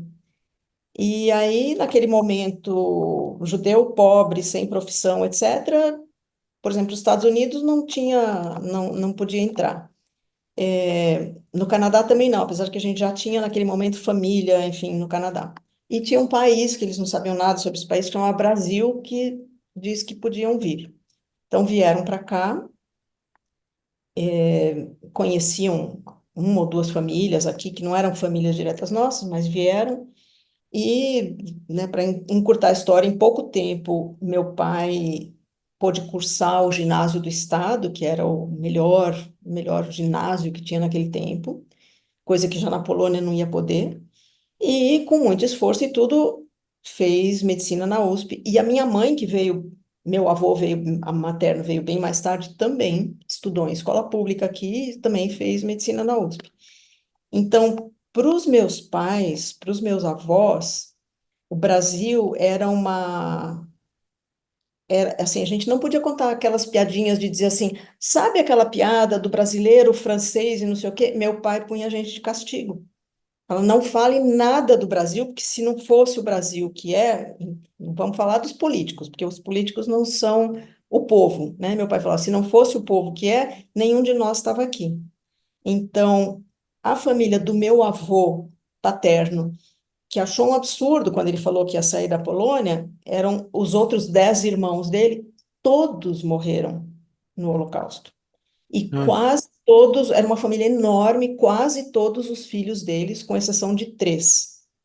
E tem algumas histórias muito interessantes, mas uma delas, na verdade, um deles era um médico, se formou médico e tal, também tinha o mesmo nome do meu pai, e ele acabou se tornando um médico famoso numa cidade pequena lá na Ucrânia. Então, quando os nazistas entraram na Polônia, eles já vieram com uma lista de médicos judeus que que não seriam deportados para campos de concentração, teriam que servir ao alto escalão dos nazistas. Hitler, por exemplo, que era, além de ter alguns problemas de saúde, era totalmente hipocondríaco.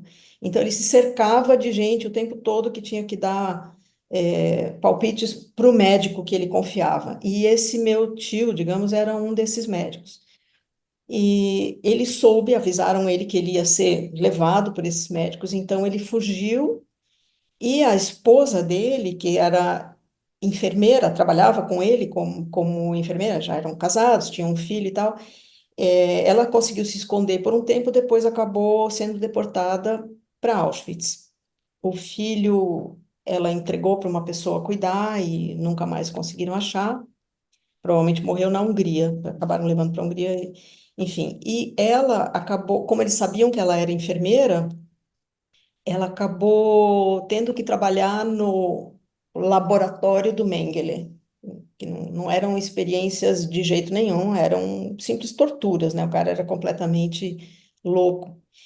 E ela achava que ela não ia sobreviver, mas ela achava que um dia alguém tinha que saber aquela história, tinha que saber o que se passava ali. Então ela roubava negativos porque eles fotografavam tudo, né? Então ela roubava negativos, ela roubava ampolas, porque eles injetavam várias substâncias nos olhos para ver se faziam olhos azuis nas crianças, umas coisas inacreditáveis. E, e ela enterrou essas coisas todas. Ela tinha uma bolsinha toda esfarrapada que ela conseguiu achar no meio do lixo lá. Muita coisa ela guardou nessa bolsinha e enterrou essa bolsinha. Que ela pensou, eu vou morrer, mas um dia vão escavar aqui e vão achar essas histórias todas. Só que ela não morreu, e quando terminou a guerra, ela acabou indo para um campo de refugiados na Suécia e não sei o quê, e alguém soube, ela contou para alguém que ela tinha enfim, essas evidências. E aí falaram que ia ter os julgamentos de Nuremberg. Então ela foi chamada, e o meu tio, que ela achava que tinha sido morto, diziam para ela que ele foi executado num campo, sobreviveu, mas ele não sabia dela. Ele era parente do meu avô. Então, aqui no Brasil, meus avós sabiam dele, achavam que ela tinha morrido. E um belo dia eles abrem aqui o estado de São Paulo, que na verdade não chamava ainda, chamava acho que a província de São Paulo. E a manchete era que tinha uma mulher que tinha provas, além dos relatos das pessoas, ela tinha provas físicas, evidências físicas do que o Mengele fazia no campo. E aí aparece o nome dela, que era Helena Mermesh.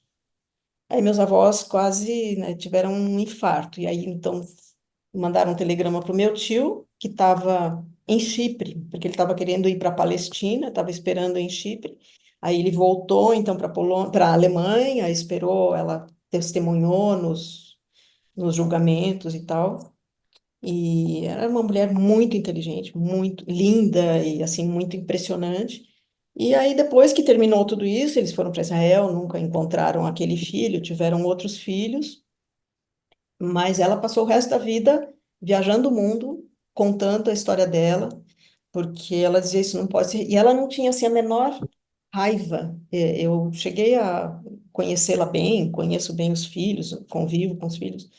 Ela não tinha assim nada de vingança, nada disso. Ela falava assim, não, as pessoas só têm que saber, que as pessoas não acreditam nessas coisas, né? E depois, quando teve o 7 de outubro, eu tive a mesma experiência de novo das pessoas me dizerem que, que isso era, que as coisas que se dizia que aconteceram lá não aconteceram.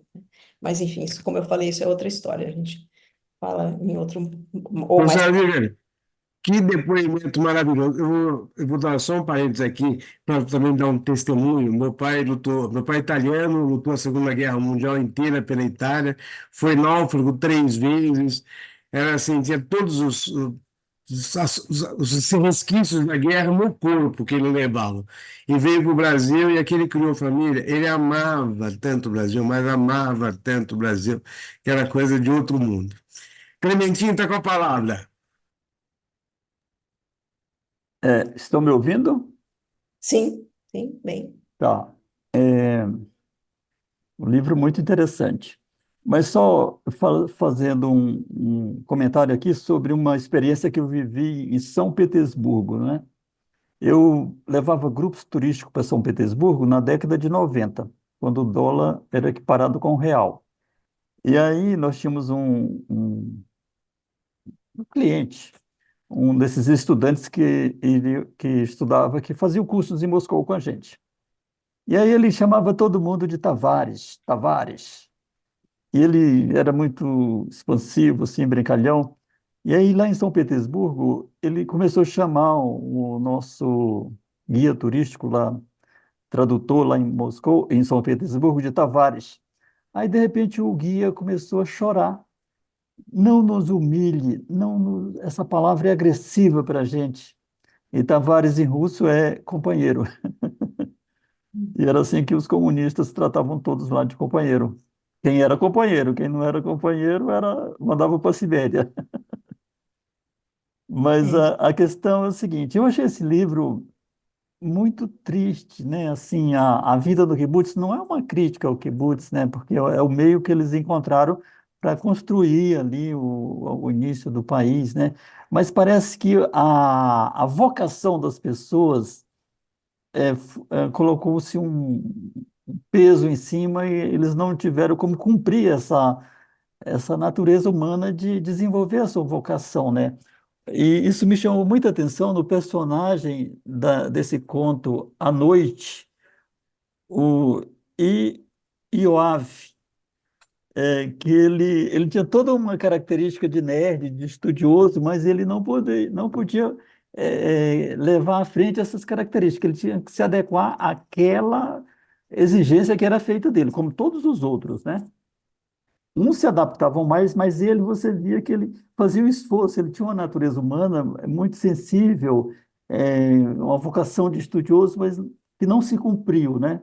Até na questão do amor, ele se retraiu, não teve a condição de falar para a garota, lá para a Nina, quando eles eram estudantes, e de revelar. E ela veio contar aquela história que o marido tinha um problema de apneia, né?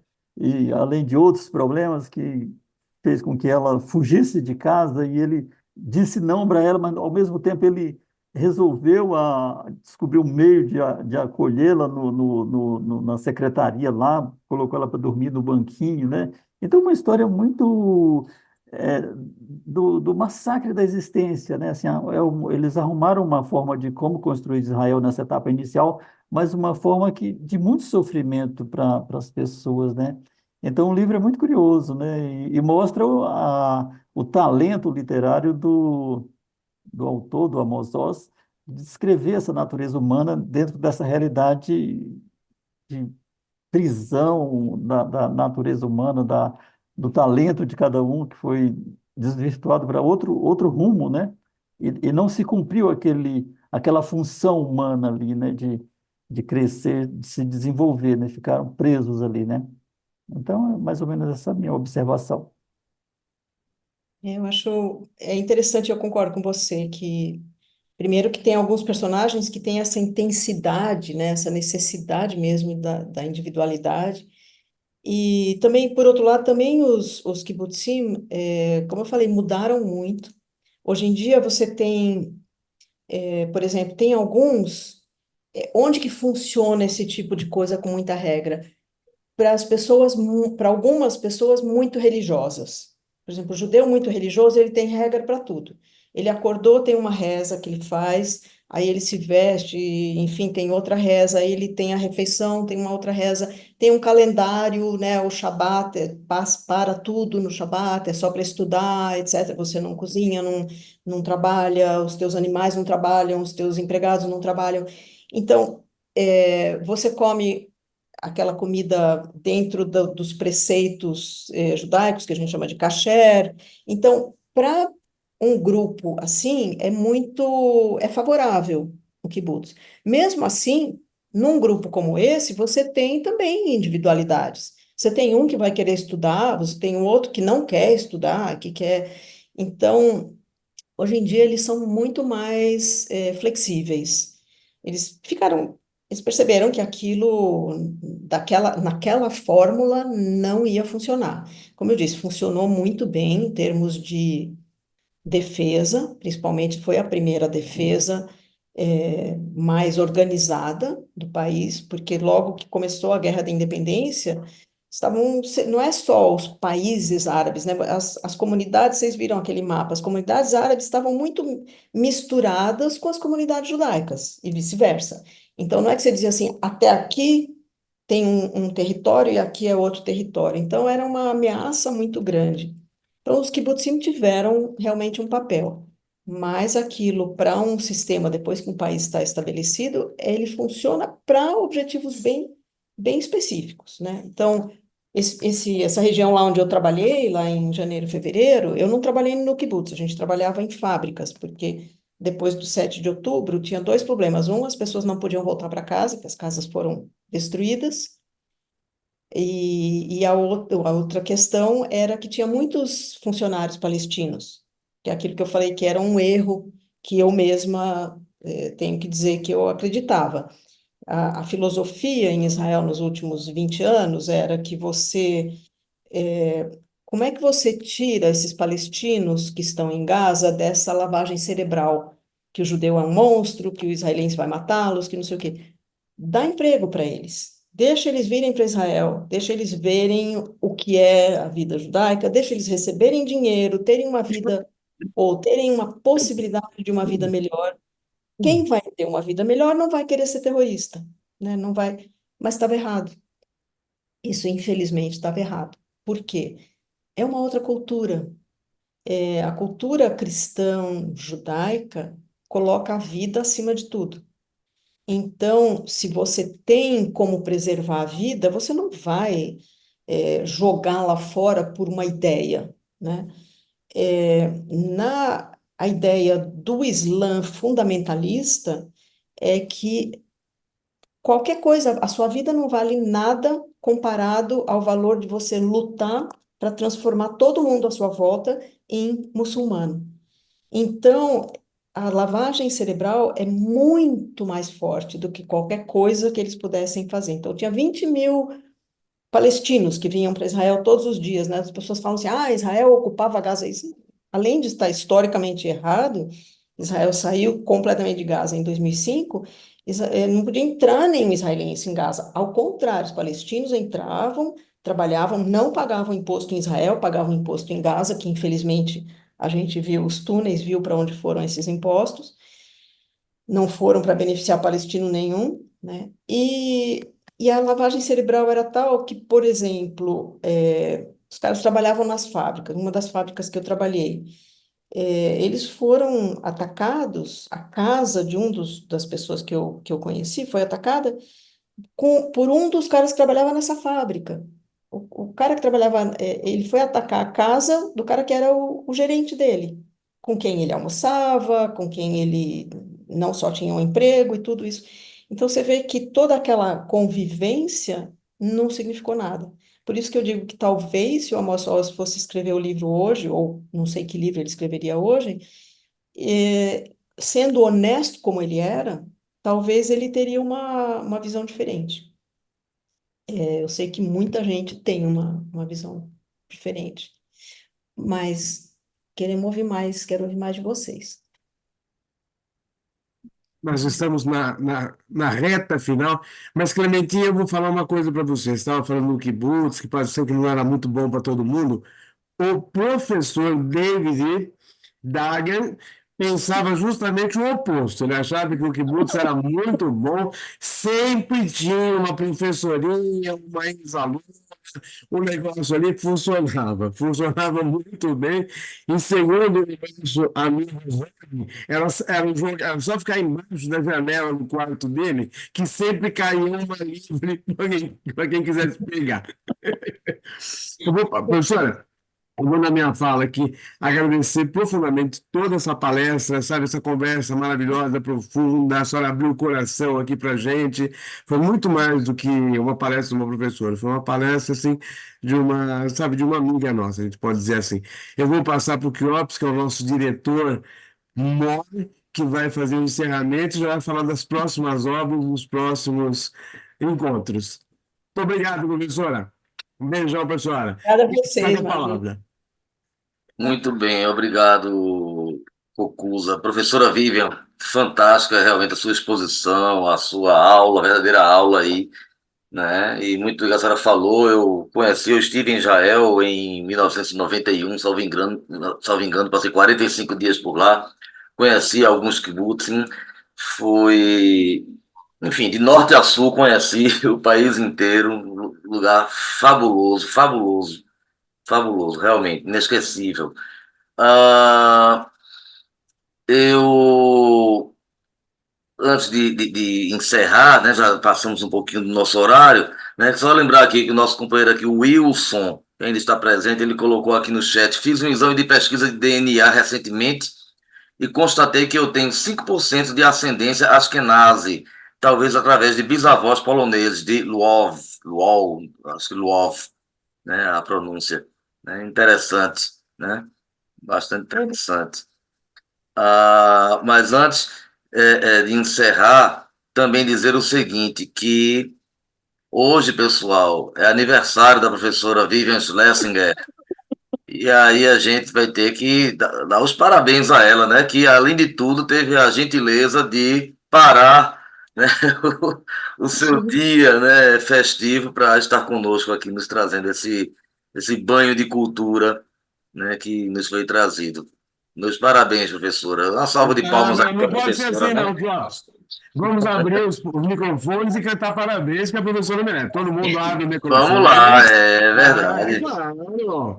Vamos lá, puxa Vamos aí. lá. Parabéns Parabéns pra para você, você, nossa nesta data data querida. Ele querida. Muitas felicidades, muitos anos Muitos de anos A vida. de professora vida. Vivian nada. Viva! Nossa, Parabéns, gente, nunca professora tive um Vivian. parabéns assim por Zoom, tão legal. Realmente muito, muito bom, muito obrigada. Ao contrário, não é que eu interrompi, para mim isso é uma festa, poder falar com vocês e sobre esse livro, sobre livros. Como eu falei, anotei um monte de coisa aqui, aprendi, então só tenho a agradecer mesmo, foi muito bom. E espero que a gente se encontre em breve, falar de outros livros, vocês, eu quero ouvi-los, enfim, quando der. Maravilha, será sempre bem-vinda. Nós temos ainda neste ano mais duas obras a serem estudadas. A próxima, em novembro, no dia 27 de novembro, sempre a última quarta-feira, né, do mês. O livro será O Processo, de Franz Kafka, um clássico, né? Nada mais interessante no clube de leitura, num agrupamento de magistrados, do que o livro O Fantástico. Processo, né? Joseph K., né? Vai ser realmente nosso personagem principal no próximo mês. E em dezembro, encerrando o ano, no dia 18, né? Não é a última quarta-feira do mês, porque vai ser antes do recesso, a última quarta-feira antes do recesso, dia 18 de dezembro, O Visconde Partido ao Meio, de Ítalo Calvino. Obra também fantástica, né? Do realismo fantástico, é realmente impagável. Então estão todos convidados. Acho que Sara vai tirar uma foto. Vou até sugerir, Franco, que nos próximos meses nós paremos para tirar a fotografia, que é de praxe, assim que terminar a exposição do convidado, né, antes de começarem os debates, porque aí todos estarão ali presentes, né, para sair nessa foto. Né, Exatamente, muito melhor, porque no final sempre tem alguém que tem mais algum sempre compromisso. alguém vai sair mais cedo por algum compromisso, alguma necessidade, como tivemos hoje em outras ocasiões. Então a gente tira a foto oficial do encontro, né, entre a exposição e o início dos debates. Mas, Sara, se quiser tirar a foto aí, Vou, fique à vontade. vou tirar agora. Ótimo. Coloca meu melhor sorriso aqui.